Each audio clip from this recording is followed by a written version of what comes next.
नमस्कार, मी पंजाब डक. सगळ्यात महत्वाचं काय झालं की आता मराठवाडा, पश्चिम महाराष्ट्र आणि उत्तर महाराष्ट्र, आता काय झालं की म्हणजे ह्या 2 दिवसापासून मराठवाड्यात तर पावसाने इतका धुमाकूळ घातलाय. मग मराठवाड्यात काय परिस्थिती राहणार तर तुम्हाला सांगू इच्छितो.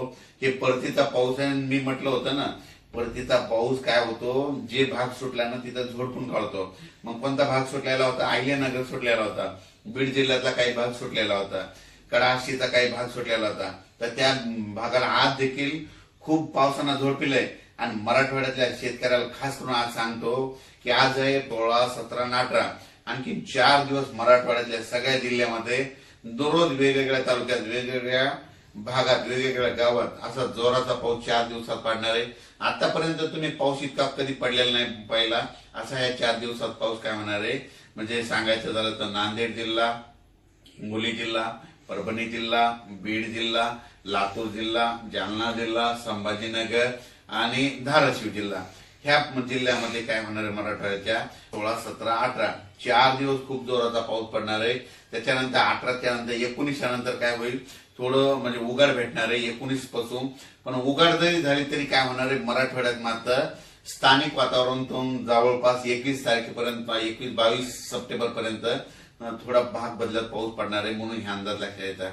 पण 17-18 तारखेच्या नंतर पावसाचा जोर मराठवाड्यातल्या ओसरणार आहे. स्थानिक वातावरण तयार होऊन काय होतं की म्हणजे 19, 20, 21 पर्यंत मराठवाड्यात पाऊस राहू शकतो. म्हणून मराठवाड्यातल्या शेतकऱ्यांचं त्यांचं सोयाबीन काढायला असेल, उडीद काढणं चालू. तुम्ही काय करायचं, दुपारी 2 पर्यंत काढायचं, वरी ढिगल मारायचा, 1 घंटा वाळला की झाकून ठेवायचं. अशी परिस्थिती केली तर तुमचं सोयाबीन उडीद हाताला लागेल. त्याच्यानंतर आपण काय करू, पश्चिम महाराष्ट्राकडे.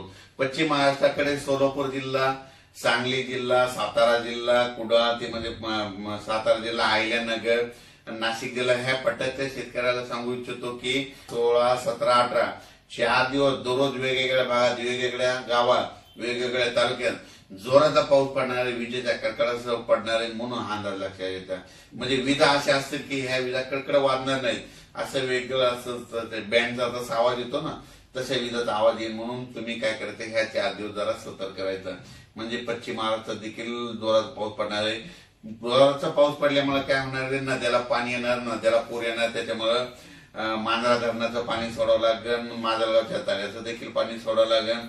त्याच्यानंतर पुण्याकडे पाऊस पडणार आहे म्हणून खडकवासलाचं पाणी सुटेल. त्याच्यानंतर ते पाणी तिकडे खाली सांगलीकडे जाईल. नद्याच्या पाण्याच्या पातळीत वाढ होणार आहे, म्हणून सातारा, सांगली, कोल्हापूर, सोलापूरच्या शेतकऱ्यांनी हा अंदाज लक्षात घ्यायचा. आता त्याच्यानंतर आपण उत्तर महाराष्ट्राकडे. उत्तर महाराष्ट्रातल्या शेतकऱ्याला सांगू इच्छितो की नाशिक जिल्हा, इगतपुरी, त्याच्यानंतर नंदुरबार, धुळे, जळगाव, तुमच्याकडे म्हणजे उद्यापासून 16, 17, 18 म्हणजे 16, 17, 18 आज देखील. आणि हा परतीचा पाऊस आहे. आणि परतीचा पाऊस काय करतो, सगळ्याला झोडपून काढतो, म्हणून गेला खेळायचा. याच्यानंतर आता हे झाला परतीचा. मग याच्यानंतर परत शेतकऱ्याला माझी विनंती आहे की तुम्ही काय करा, 18च्या नंतर काय काय भागात थोडं उघड भेटणार आहे. पण त्याच्यानंतर काय होणार आहे, 24 तारखेच्या नंतर म्हणजे 25, 26, 27 तारखेच्या दरम्यान परत राज्यात पावसाचं वातावरण तयार होणार आहे, म्हणून हे देखील अंदाज लक्षात घेतात. 18 ते 23च्या दरम्यान सगळ्यात जास्त चांगलं सूर्यदर्शन काय होईल, विदर्भात भेटणार आहे. म्हणजे विदर्भात, पूर्व विदर्भ, पश्चिम 6 ते 11 जिल्ह्यामध्ये जरा चांगलं सूर्यदर्शन होईल. पण त्याच्यानंतर मराठवाड्यात देखील काय होईल, सूर्यदर्शन होईल. पण काय होईल, स्थानिक वातावरण तयार होऊन त्या भागात देखील 21 तारखे सप्टेंबर पर्यंत पाऊस पडेल, म्हणून हे लक्षात येतं. पश्चिम महाराष्ट्रात देखील तशीच परिस्थिती राहील आणि उत्तर महाराष्ट्रात देखील राहील. आणि राहिला प्रश्न आता म्हणजे तेलंगणा, आंध्र प्रदेश आणि कर्नाटक, ते शेतकऱ्याचे मला फोन आले की आमच्या परिसराची काय परिस्थिती. तर तेलंगणा, आंध्र प्रदेश आणि कर्नाटकचे जे जितके तालुके, त्या शेतकऱ्याला सांगू इच्छितो की तुमच्याकडे देखील म्हणजे 18 पर्यंत चांगला जोराचा पाऊस पडणार आहे. काही ठिकाणी मुसळधार पडणार आहे, कुठं अति मुसळधार पडणार आहे, म्हणून हा अंदाज लक्षात. नागपूरकडं म्हणजे आता आपण सांगितलं होतं ना की 18 तारखेपासून नागपूरकडे चांगलं सूर्यदर्शन होईल. बंधाऱ्यानं सांगितलं होतं की ह्या 13 तारखेला अहिल्यानगरकडं म्हणजे बीड जिल्ह्यात अहिल्यानगर कडे खूप पाऊस पडेल आणि 1.25 लाखानं पाणी सुटेल, असं तिथं आपण तसं पाणी सुटलंय. आणि त्याच्यानंतर आपण एका ठिकाणी विहिरीच्या पाणी पूजनाचा कार्यक्रम केला होता. ते लाडजवळगावचे शेतकरी केवळ म्हटले सगळ्या महाराष्ट्रात पाऊस पडला आणि आमच्या लाडजवळगावात पडला नाही. मग त्यांना तिथून काय केलं, अभ्यास केल्याच्या अंती त्यांना म्हटलं तुम्ही काही चिंता करू नका, आणि तिथं इतका पाऊस पडला. आता त्यांचे मेसेज आले, ते तळं देखील भरलं, ते विहिरीचं ज्या पूजन केलं ना ते विहिरीच्या लेवल पाणी आलंय. आणि त्या शेतकऱ्यांनी मला तिथं आता पूजनासाठी बोलवलं. आणखीन इथून नागपूरहून 4-5 दिवसात इकडल्या भागात मी मुक्का आहे आणि इथून गेल्याच्या नंतर मात्र तिकडं पूजनासाठी जाणार आहे. तर यापुढे आणखीन काय होणार आहे, आणखीन 25, 26, 27 सप्टेंबरला एकदा पाऊस येईल. 10, 11, 12, 13, 14 ऑक्टोबरला एकदा 4 दिवस पाऊस येईल. पण ते पाऊस जवळपास 2500 गावामध्ये पडेल.